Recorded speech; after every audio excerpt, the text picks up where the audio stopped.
Now, you won an AVN award. What was that? 2005. Yeah, I won two of them. I was nominated 4 times. Yeah. Yep. Now, did you have any reservations going into that business, knowing that the Brian Pumper guy kind of looked like you and those rumors were around? Did you have any reservations about even getting into porn? Nah. It was a situation that presented itself. Like I had, at the time I was young. I'm 28 now. You know, I had like the Batman lifestyle, like no kids,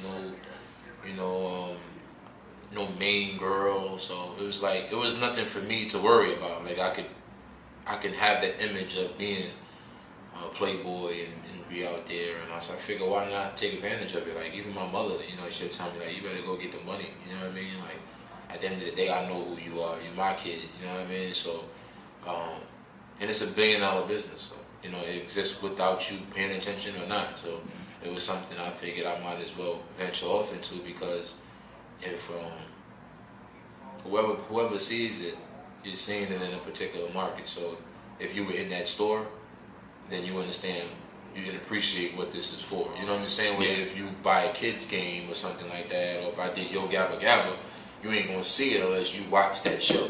It's not like it comes on in the middle of BET. So I wouldn't turn that aside the same way I wouldn't turn around the opportunity to do something for the kids. There's different markets in this, you know what I mean? So if I had a condom deal, I would definitely exercise that option because they're necessary.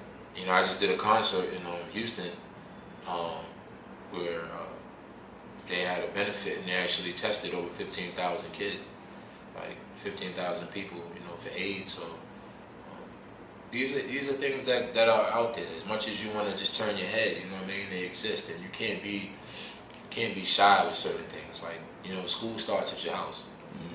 Now 5 years later, he's trying to get into your arena, but truth be told, you've seen the videos. It's whack.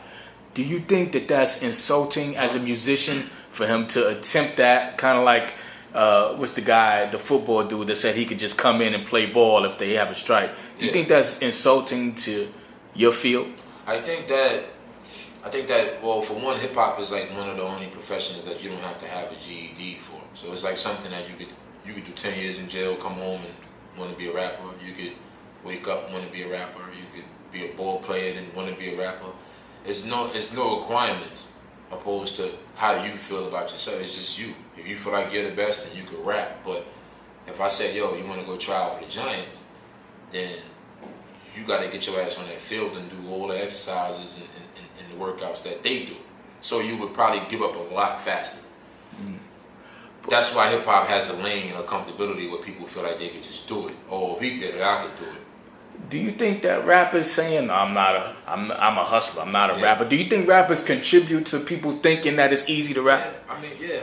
One thing I never understood is that it's not gangster to have talent, to want something. So when did it become gangster not to be talented? That's my whole thing. Like, and what do you mean you're not a rapper? You're right. You're not a realist because you're absolutely in denial. And I think that's where a lot of the stupid stuff comes into hip hop is because you're at home as a rapper. The reason why you're having competition and issues with another rapper is because you feel you're better than that rapper. There's not too many times where they just don't like each other for personal reasons, unless they have a personal relationship. It's usually because this person over here feels like they're a better rapper than you, and when they're writing their raps, subconsciously they rap about being number one, but the person that's really number one can take what you said subliminally, and then that starts a little rap feud or whatever have you, but rap records come from it. So you gotta ask yourself, like, as a grown man, 10 years from now, I'm 28 now, so when I'm 40 years old, I think I'll feel pretty stupid, just bumping into somebody that I had issues with from music and not being able to push past that. That's like saying Kumo D and LL Cool J just gonna scrap at the hip hop honors. Like, I think that nobody would feel that was gangster. So in 50, that was one of the first things he told me. Like, if you don't have an issue with somebody, you don't make it one. And that's why people always say, oh, 50's a troublemaker. But if you look real close, it's always been something to spark it. It's always been something there. It's just that in our business, you don't really hear the smack. You hear the shot. You know what I mean? So it's like in the NBA. They never catch the first person that threw the elbow. They catch the retaliation. So in that retaliation coming from somebody like 50, it tended to look like bullying for so long that it developed the aura of unnecessary hate. Like not genuine hate. Like, they're whack, the music is whack. Nah. More so you've been winning so much and we want the weaker. Laker hate, Yankee hate. Yeah, it's like it's unexplainable sometimes. You know, every underdog gets their time. You know, I think that to be a good artist, I think that I'm better than a good artist because the artists who you would name, if you say a couple of names that have been doing their thing for the past 5, 6, 10 years, if you have an entity that's powerful enough to generate hate, it's one thing. If you're artists who just maintain their level, like you got a street base and you haven't generated enough energy for you to get unnecessary hate. So when you would hear somebody like Fat Joe or somebody like, oh, you won't be in the club. Yeah, nigga, because I get paid to go to the club. So I'm not on the same level as you are.